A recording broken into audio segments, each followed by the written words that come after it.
Alhamdulillah, wassalatu wassalamu ala rasulillah Sayyidina wa maulana Muhammad ibn Abdillah wa ala alihi wa sahbihi wa man tabi'ahu wa mawalah. Ashhadu an la ilaha illallah wahdahu la sharika lah wa ashhadu anna sayyidana Muhammadan abduhu wa rasuluhu la nabiyya ba'dah.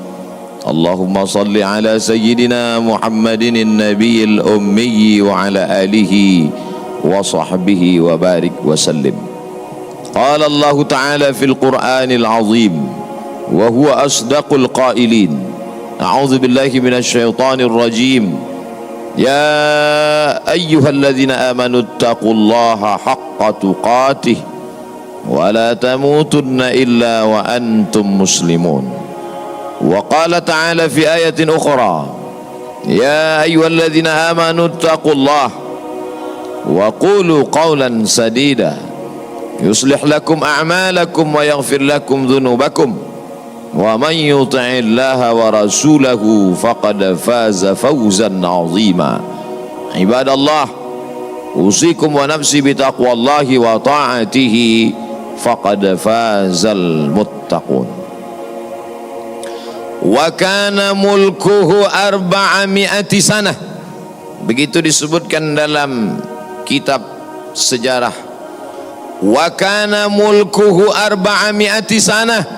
Dia berkuasa 400 tahun lamanya. Penguasa tunggal syarqan wa gharban, dari mulai belahan timur dunia sampai ke barat, tunduk dalam kekuasaannya.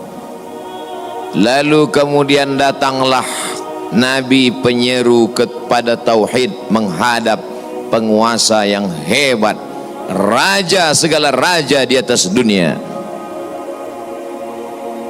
Menyembahlah kepada Allah. Lalu apa jawabnya?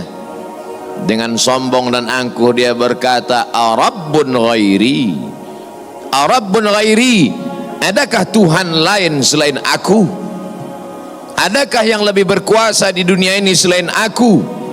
400 tahun membuat dia merasa bahwa dia Tuhan, sampai-sampai keluar dari mulutnya, Arabbun ghairi, adakah Tuhan selain aku? Lalu kemudian apa yang terjadi? Allah subhanahu wa ta'ala mengirimkan ba'udah.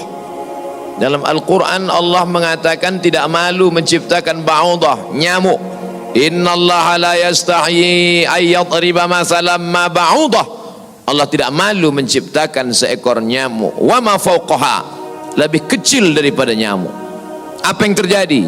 Nyamuk itu masuk ke dalam lubang hidungnya, terus ke dalam batang hidungnya, sampai ke otaknya, dan nyamuk itu pun menggigit otak di kepalanya.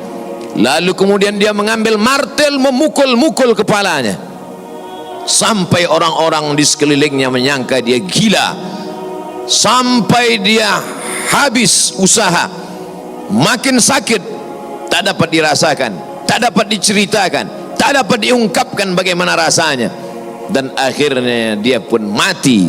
Dicatat dalam sejarah, dia bernama Namruz. Begitu Allah bercerita tentang orang-orang angkuh dan sombong.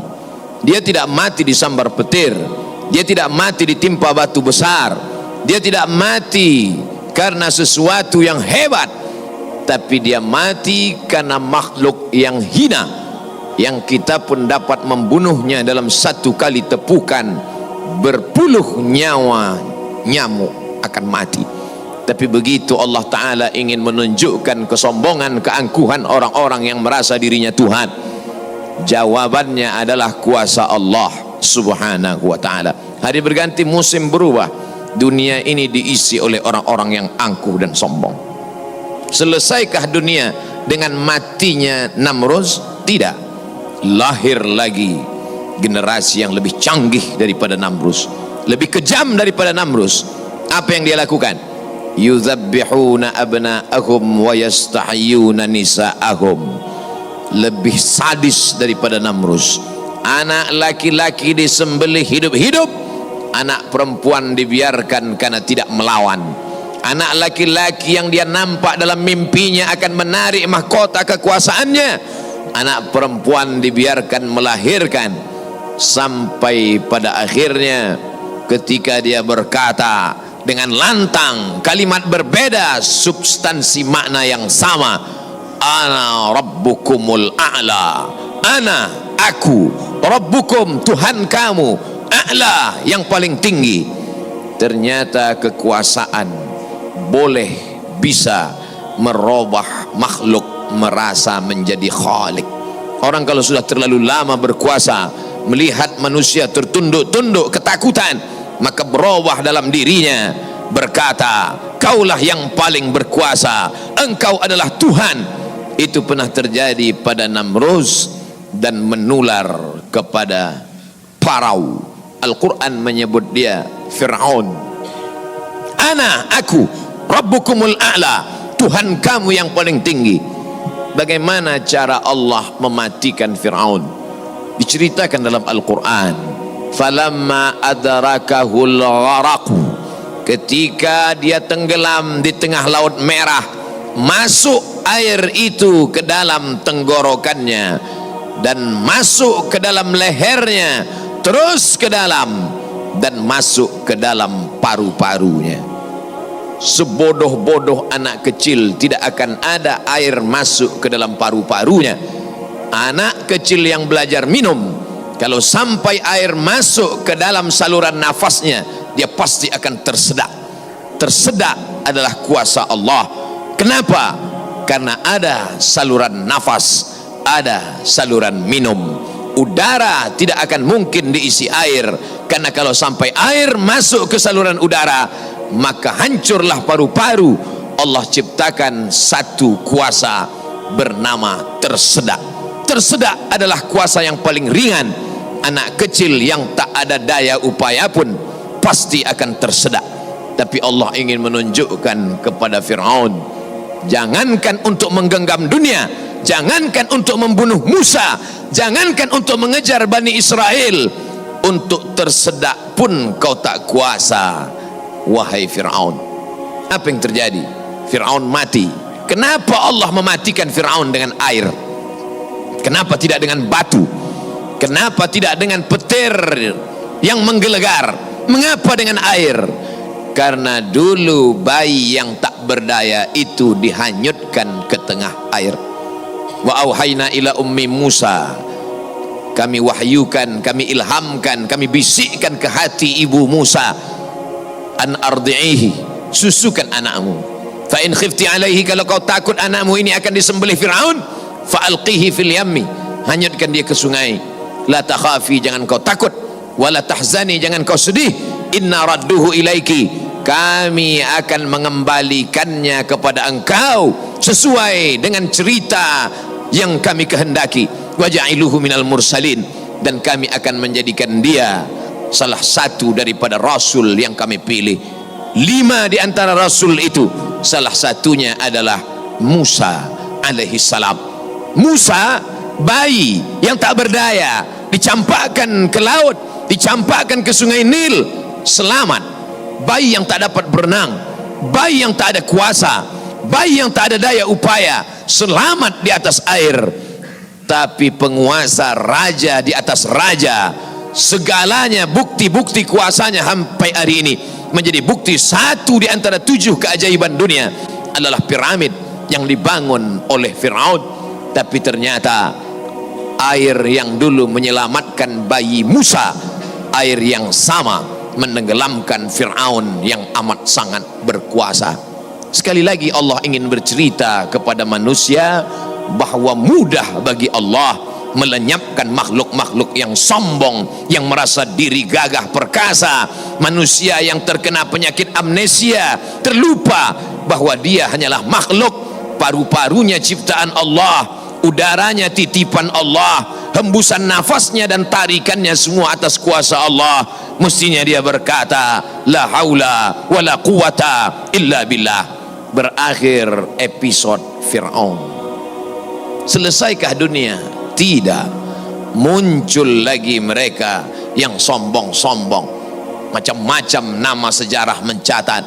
Abu Lahab dengan bangganya berkata, sebelum Abu Lahab datang lagi seorang pria perkasa dengan tentara bergajahnya bernama Abrahah.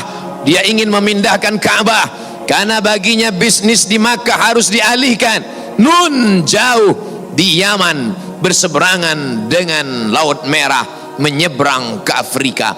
Maka ini Ka'bah harus dihancurkan. Dia bawa pasukan bala tentara, sampai akhirnya pasukan gajah tidak ingin bergerak. Gajah makhluk Allah, binatang, tahu mengenal Allah subhanahu wa ta'ala.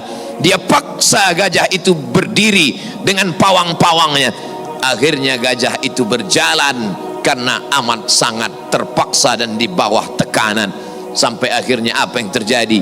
Datang Abdul Muttalib membawa kunci Ka'bah. Dia serahkan kepada Allah. Dia katakan di depan pintu Ka'bah, inna lihadzal baiti rabban yahmi. Sesungguhnya Ka'bah ini ada Rabb, ada Allah yang menjaga dan memeliharanya, bukan aku yang menjaganya. Kuserahkan kepada penjaganya. Inna lihadzal baiti rabban yahmi. Sesungguhnya Ka'bah ini ada penjaganya, kuserahkan dia kepada engkau ya Allah. Apa yang terjadi? Fa arsalna alaihim tayran ababil. Kami kirimkan kepada mereka burung ababil yang dibawanya tarmihim, melontar, melempar mereka pasukan Abraha bergajah bihijaratin, dengan batu-batu min sijil, yang dipanaskan di atas api neraka. Apa yang terjadi pada pasukan Abraha? Faja'alahum ka'asfim ma'kul. Mereka seperti daun-daun yang dimakan ulat. Tahun peristiwa itu terjadi disebut dengan Amul Fil, tahun gajah, tahun kelahiran Sayyidina wa Maulana Muhammad sallallahu alaihi wasallam. Hari berganti, musim berubah, isi dunia sebenarnya itu saja, namanya berbeda, tapi sebenarnya makhluknya itu saja. Dia pernah bernama Namrus, dia pernah bernama Fir'aun, dia pernah bernama Abrahah. Selesaikah dunia? Belum. Dunia terus berlanjut, melahirkan makhluk-makhluk. Ada yang rendah hati dan tawadu, ada yang zuhud dan ridha, ada yang mencari kemuliaan Allah, ibtigha'a mardatillah. Tapi ada yang dititipkan harta dan kuasa. Pertama dia merasa dia punya, lama-lama dia merasa alam semesta pun bersimpuh sujud di kakinya, karena dia lihat tidak lagi ada orang yang berani mendongakkan kepala, tidak lagi ada yang berkuasa, tidak ada lagi yang berani bersuara keras, lantang, semuanya ketakutan. Sampai akhirnya dia berkata dalam hati, aku adalah penguasa jagat raya. Kemana mereka semua?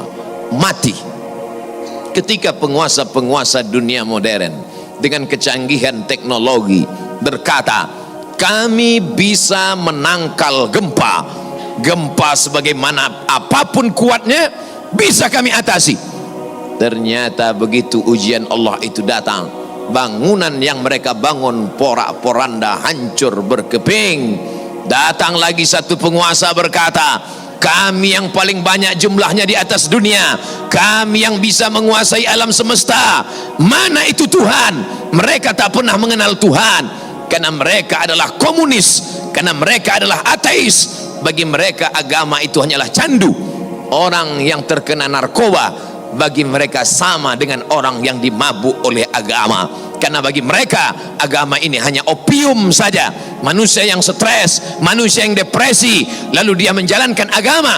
Agama bertentangan dengan komunis, agama bertentangan dengan keyakinan ateis. Tidak, Tuhan, is keyakinan ateis, keyakinan yang meyakini tidak ada Tuhan. Mana itu Tuhan? Tidakkah kita melihat ucapan mereka sama seperti ucapan Fir'aun? Yang keluar dari mulut mereka sama seperti yang keluar dari mulut Namrus. Mana kuasa Allah? Allah mengirimkan bakteri-bakteri kecil, kuasa itu pun roboh, hancur berkeping. Barakallahu li wa lakum fil Qur'anil azim, wa nafa'ani wa iyyakum bima fihi minal ayati wa dzikril hakim, wa taqabbala minni wa minkum tilawatahu innahu huwal ghafurur rahim.